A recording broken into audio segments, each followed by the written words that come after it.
République du Congo. Une terre de forêts majestueuses, de fleuves puissants et de savanes infinies.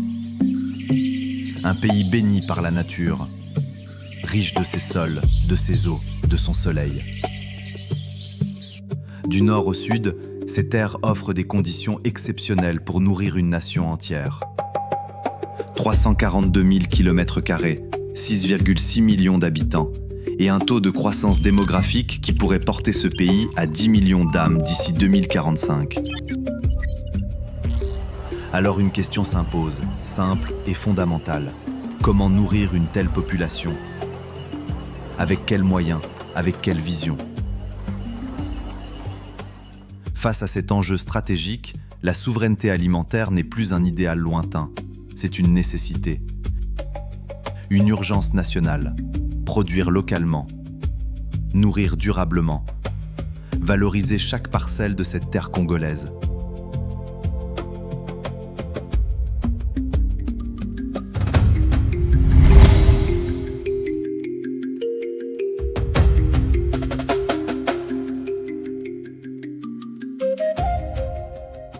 Au-delà de leur mission première, protéger le territoire et ses citoyens, les forces armées congolaises ont choisi d'élargir leur engagement. Sous l'impulsion du président de la République, chef de l'État, chef suprême des armées, Denis Sassou Nguesso, et dans l'esprit de son plan de développement national, une conviction s'est imposée au sein de l'institution militaire. L'armée doit aussi contribuer à nourrir le Congo.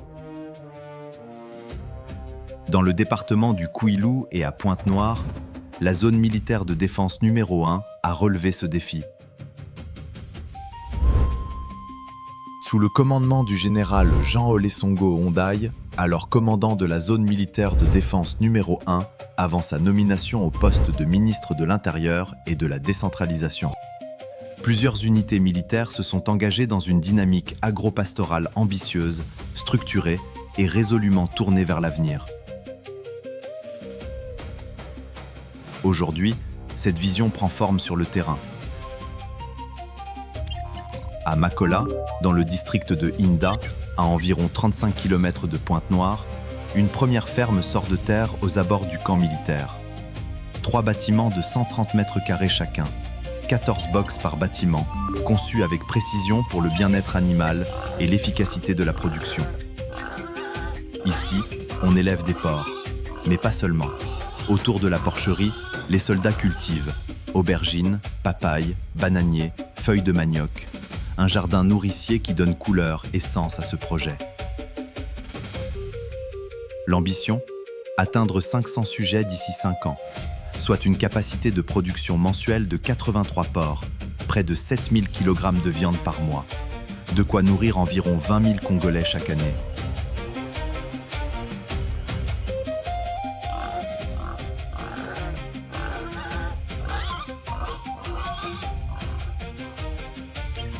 À environ 15 km de là, à Lombo, se trouve une deuxième ferme porcine, s'étendant sur une surface de 2000 m², portée par une ambition encore plus grande, accroître significativement la production porcine afin de répondre à la demande croissante du marché.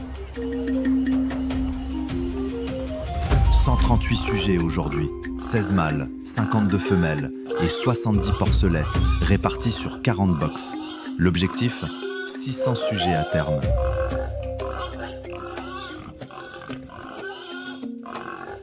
Et à 200 mètres de là, le long des eaux calmes de Lombo, 11 étangs piscicoles ont été aménagés.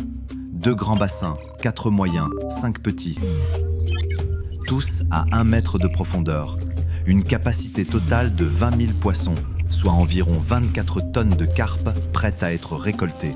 Des variétés qui pourraient bientôt s'élargir pour répondre aux goûts et aux besoins culinaires du plus grand nombre.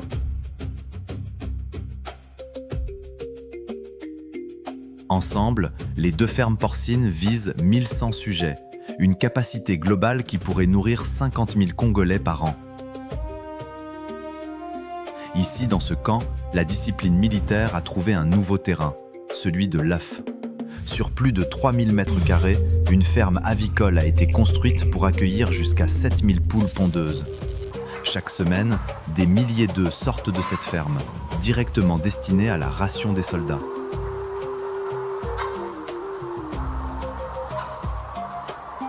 Des formations rigoureuses ont été dispensées aux militaires. Ils savent désormais gérer, soigner, produire.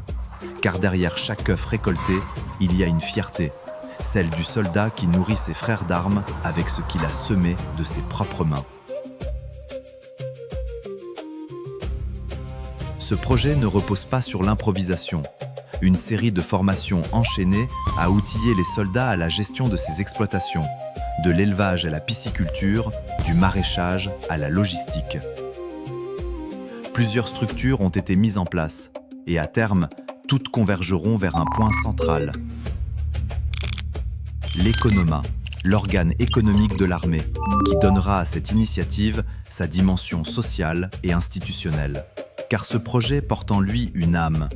Chaque année déjà, à travers plusieurs actions de dons, l'armée est venue en aide aux orphelins, aux veuves de militaires, aux familles dans le besoin. Et cette générosité ne s'arrêtera pas là.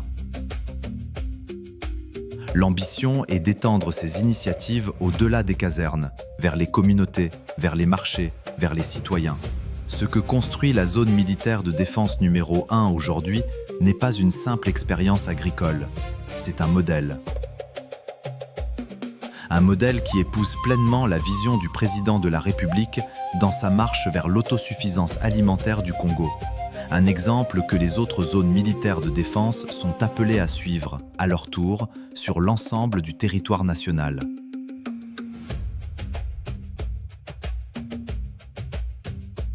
Le soldat congolais protège ses frontières. Il nourrit maintenant sa nation.